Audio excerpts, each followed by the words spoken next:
Howdy YouTube, my name is Micah and this is Megan. You are watching the Book of Jamaica. This episode today is going to be about culture shock and homesickness.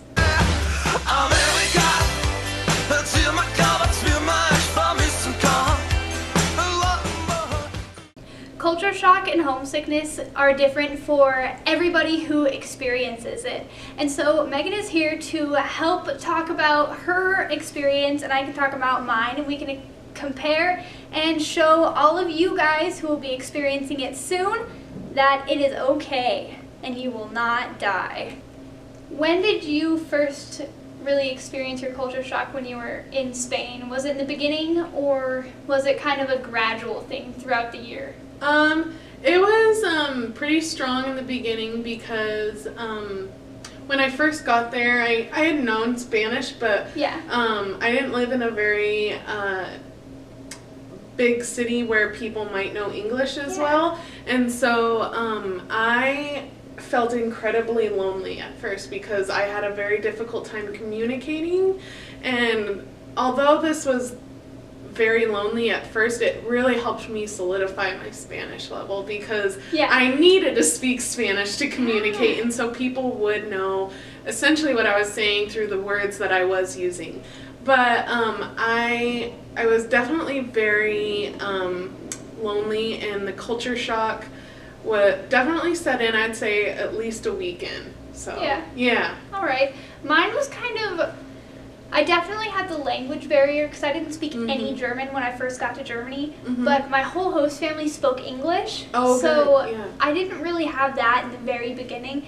My culture shock, homesickness thing was kind of towards Christmas when I finally decided that we are not speaking any more English, and I had to communicate only in German, and then it was Christmas and I missed my family, and it only lasted about a week though, and that was fine. Yeah, definitely. I definitely didn't have that. It was so funny because I stayed with a family too, but it wasn't that I had to stay with a family. It was, I found a family that had like the cheapest rent and all that stuff, so I was pretty thrilled with that. But they had a 7-year-old boy, and they're like, he speaks some English, but he knows like things like, oh yeah, I know 1, 2, 3, 4, my name is Raul, and stuff like that. So it wasn't really like I could talk to him. And I had American friends there who it was nice to speak English with them, but for the most part, I mean, all my classes were in Spanish, all of my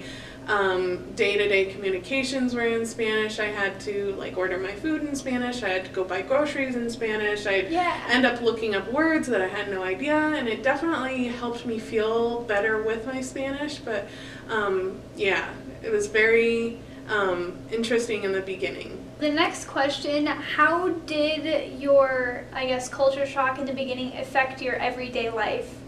I know, so Spain is very big in the party culture. And so there would be lots of people who would go out like Thursday night, because in the classes that I had, it was only Monday through Thursday, which was really nice. But so that meant the weekend started Thursday night, so people would go party Thursday, Friday, Saturday night. Oh my gosh. And so a lot of people would party or pregame beforehand, and then they wouldn't go out and party until like 2 o'clock in the morning. Oh my gosh. I know, so I was not into that life at all. I was like, 2 a.m., I'm thinking like, if I'm not in bed, I'm definitely thinking about sleeping by that point. So that's when a lot of places would open, and it wasn't unusual for people to come home around 8 in the morning. Oh my gosh. I know. So I had a huge culture shock with that because I was making friends in the beginning, but at the same time, these friends were wanting to go out and hang out at night and have a good time, and I just was like, I am so tired, I don't even want to be here, and so I just want to go to sleep.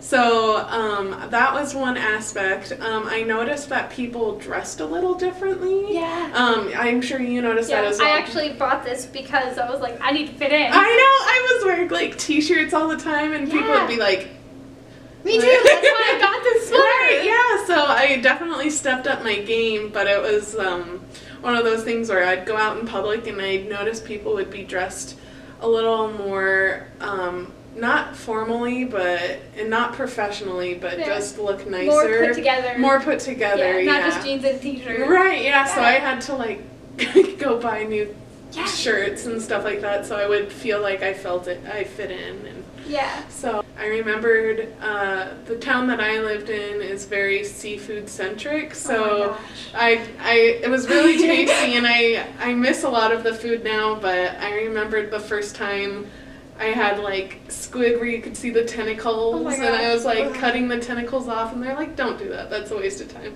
That's a waste of time. So I'm so glad Germany is not seafood centric. It was super tasty, and I look back on it now, I was like, oh, I miss those times, and I can't get fresh seafood like that anymore, but it was definitely a shock trying to be like, oh, okay. My first time eating eggs while I was in Germany, because they soft boil their eggs for breakfast. Oh, yeah. And so I was about to crack it on the side of the table so that I could start peeling it. My husband was like, no, don't do that. And I was like, why? And she's like, it's like soup on the inside. Don't do that. And I was like, oh, okay. And then when I tried to do it with the spoon, it just went everywhere. Yeah. Yeah, and they were like, hey, you've obviously never done this before. Yeah, we'll teach you. Yeah. Funny. So, how did you cope with your culture shock and whatever homesickness you had? How did you get over it and eventually just start to feel like it was normal? Well, so it did take me a long time. I had just gotten engaged right before I left too, so you missed your boy. I missed my man. So we Skyped a lot, and that made it feel better. It was definitely a tough first month. And they did tell me that before I left. They show you, at least for me, they showed me an emotional roller coaster where, you get really excited and going up to the trip, and you just can't wait to go, and then you get nervous right before you get there. And then that was very true. And then when you get there, everything's new and exciting, but once it's set in that you're going to live there, you kind of hit this low again. Yeah. And so, then it takes a while to build up, and I'm really glad that I was told that, because other people were feeling that same thing. Some others were feeling it more than other people were, but the way I dealt with my culture shock is understanding and appreciating that it was happening, and then making sure I was talking to my family back home every day, but also forcing myself to go do fun things that I knew that I would regret if I didn't do, and then also spending time with the friends I was making and having a fun time there, because once I was actually out doing those things, I was having fun, not necessarily in the partying sense, but like we'd go on weekend trips to different areas, and that was fun. And I had a roommate from Brazil, and she was missing her family back home, so we'd talk about that, and then we'd like go have a coffee or something. So it's essentially just realizing that it's happening and appreciating it and knowing what you need to do to move forward, and making sure you're having a fun time, because let's be real, everybody studies abroad to have a good time too. Yeah, exactly. So you don't go over there just to go to school. No, you don't. So really appreciating the opportunity you have to be able to do the things that you wouldn't be able to do back home, and then embracing that opportunity and actually doing it. Yeah. It made me feel better. I found that staying distracted and, like you said, hanging out with friends really helped, but my program actually told us not to talk to our family and friends back home very much, because and once I figured that out, my sister behind the camera noticed that I didn't really talk to anybody all that much while I was back in exchange. I called everybody once a week on Sundays, and then we had our 45-minute conversation, and then it was until next Sunday. Yeah, I definitely know I could have talked to my family and my fiance at the time probably a little less, but that's kind of what got me through the day, is knowing that I got to be able to Skype with him and maybe text with them, because when I went, it was less common that people had like smartphones and ways to communicate with other people as readily. So for me, it was like at the end of the day was when I could talk to them, when I had like internet connection at home. So I think definitely having smartphones and stuff would help with a long distance relationship like that, because I had to leave my boyfriend over in Germany.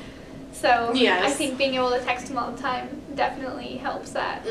Definitely. Yeah. Yeah. So you said that there wasn't really a language barrier because you already knew some Spanish, but were there any dialect things that really threw you off in the beginning? Yeah, there were. So here in the United States, we learn Latin American Spanish, and they pronounce the S sound. So they'll say el zoológico, which means zoo, but over in Spain, they kind of make a lisp sound with their S's. They go f, so it would be el fo.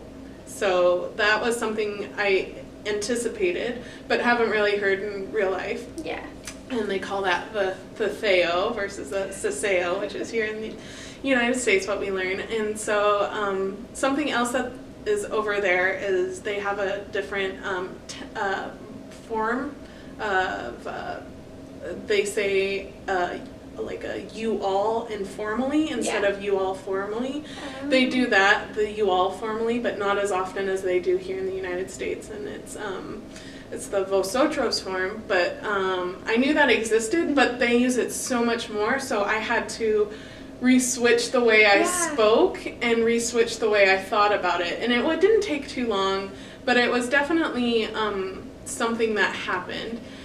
But I would say the biggest thing is where I study was in Galicia, and they have a completely different language there. Oh my gosh. It's called Gallego and Galician, and it's kind of a blend of Portuguese and Spanish. Okay. And so I could read it sort of and kind of understand what was going on, but I could certainly not speak it because there was a different way of pronouncing certain letters and all that stuff. So oh my gosh. Yeah, so I mean, it's like something that people learn growing up there, and they do speak it, but they also grow up knowing and speaking Spanish.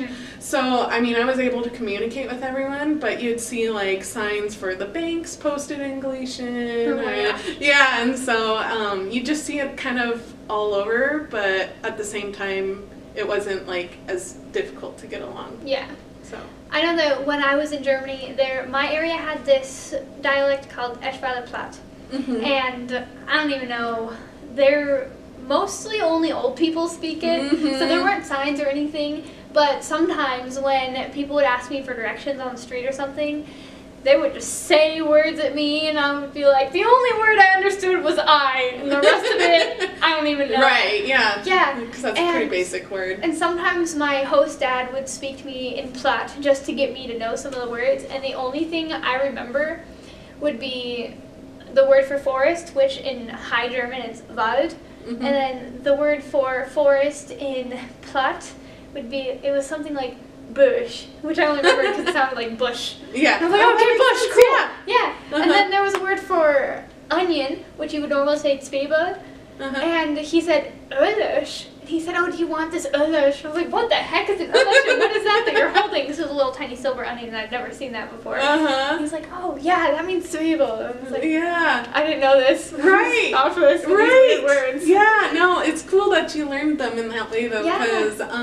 you have a fun story to remember with it. So I was in my literature class, and we were studying the myth of Don Juan, which is, long story short, he's kind of a little of a bachelor kind of lifestyle where he likes hanging out with the ladies, and we kind of study the myth of Don Juan and literature all the way up, but they call it the stuff he was doing the ultimate sin, but my teacher said pecado, which is sin in Spanish, but I thought I heard her say pescado, which means fish. Yeah. I was like, the ultimate fish? And I just like remembered I had to pull out my dictionary, and I looked it up, and I was like, Oh, that makes so much more sense. And so now, even though it's not a word you use very often, I've got the word picado down for sure because I thought it meant fish.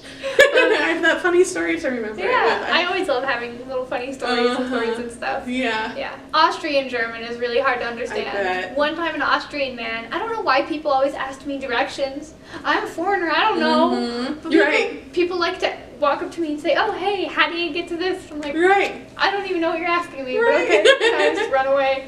But this Austrian man tried asking me for directions to a certain town somewhere nearby, and he just started speaking German to me, but it was Austrian German, and I was like, first of all, your accent's really hard, also, what? Yeah. So then he started speaking in English, and it was fine. I know. I hated when people would speak to me in English, though, because you're like, I am trying my darndest to learn. If I went up to someone and was speaking to them in German, and they started speaking English to me, I would get so mad. I was really sassy to a cashier lady one time, because I obviously have an accent, and I was kind of struggling, but I was doing it, and it was fine, and she started speaking to me in English. So I had learned Spanish for 2 years, so I knew a little teeny tiny bit of Spanish at that point, because I was forgetting more than I was learning, even though I was in Spanish in Germany.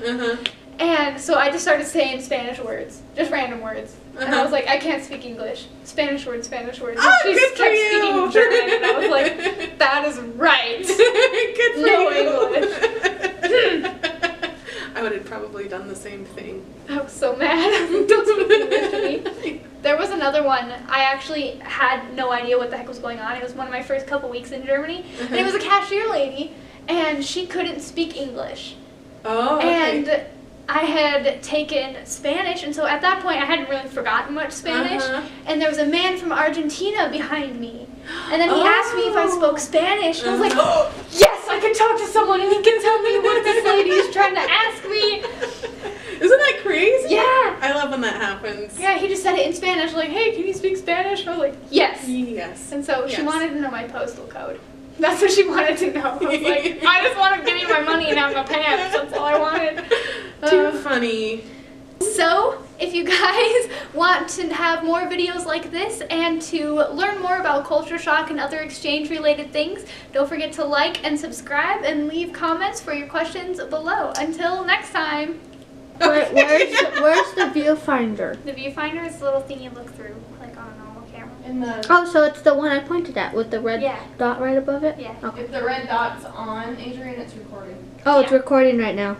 Yeah, that's okay.